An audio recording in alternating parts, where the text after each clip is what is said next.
Jadi kedua mempelai ini nanti dibawa ke suatu tempat yang sudah dibuat, kalau istilah Kapakselnya itu nacar.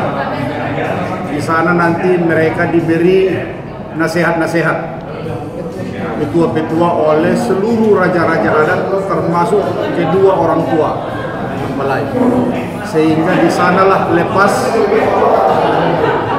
yang kedua mempelai tidak gadis lagi, sudah berkeluarga. Semua petua-petua nanti di sana, dan sekaligus nanti kepada si Bobi dan si Kahiyang akan diberi gelar rajanya. Nah, misalnya si Bobi Taraja apa nanti, kemudian si Kahiyang Namora, gitu. Itu tanggal 25. Itu tanggal 25.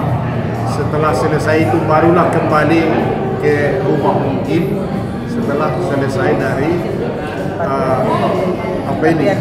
dari Tapian Raya.